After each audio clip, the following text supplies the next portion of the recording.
Albert Liffra, bonjour. Bonjour. Merci de nous recevoir. Vous êtes le responsable des solutions HCM pour l'Europe chez SAP.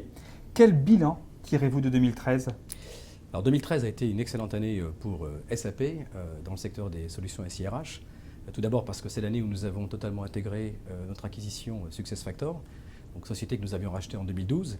Et ça nous a permis, donc, grâce à cette acquisition, de faire exploser notre chiffre d'affaires pour les solutions SaaS dans le secteur donc, des SIRH.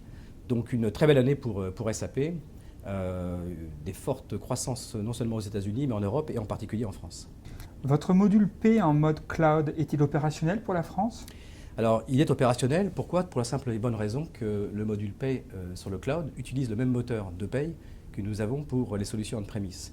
Donc c'est une solution aujourd'hui qui est opérationnelle, qui fonctionne dans pratiquement plus d'une cinquantaine de pays. Et l'intérêt d'avoir une solution paye sur le cloud, c'est de pouvoir la piloter à travers notre nouveau module aussi de gestion administrative sur le cloud, qu'on appelle Employee Central, de façon à avoir un process de gestion administrative complètement en mode SaaS, avec la paye y compris. Et ça, à ce jour, je pense qu'on est un des rares éditeurs à proposer cette solution paye sur le cloud. Comment se déroule chez SAP la cohabitation entre les offres hébergées on-premise et les offres cloud ?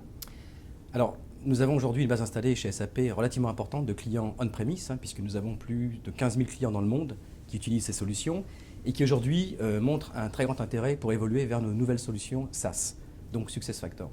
Alors pour ce faire, nous avons mis en place un programme de migration qui aide ces clients à évoluer vers les offres SaaS à leur rythme.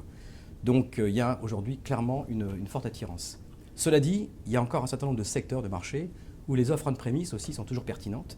Je pense au secteur par exemple de la défense, un certain nombre de secteurs comme les secteurs publics, où la sécurité des données, la sensibilité des données oblige ces entreprises à rester sur des modes in situ.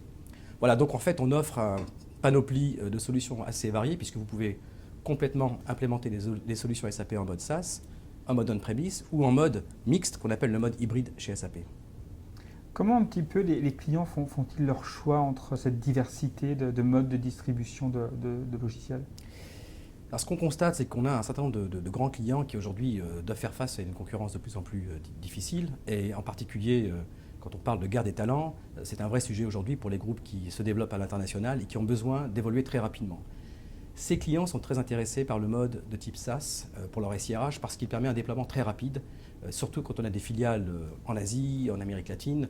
C'est une configuration qui est quand même extrêmement pratique et aussi qui bénéficie d'une ergonomie extrêmement intuitive. Donc ces clients-là sont de plus en plus attirés par le modèle SaaS. Pour revenir sur la question précédente, ceux qui sont dans un modèle de business un peu plus classique, on va dire, local, vont plutôt rester encore sur des modes on-premise. Donc c'est un peu les deux types de tendances que l'on peut voir sur le marché. Les groupes qui ont une forte pression concurrentielle, une forte globalisation à gérer, de plus en plus sont attirés par le mode SaaS pour la rapidité d'implémentation des solutions. Quelles nouveautés nous réservez-vous pour 2014 ? Alors en 2014, bien sûr, on va continuer d'accentuer notre croissance sur le secteur du SaaS, puisque pour SAP, au niveau du groupe, c'est un des moteurs de croissance de la société, et les systèmes SIRH sont un des fers de lance de cette croissance.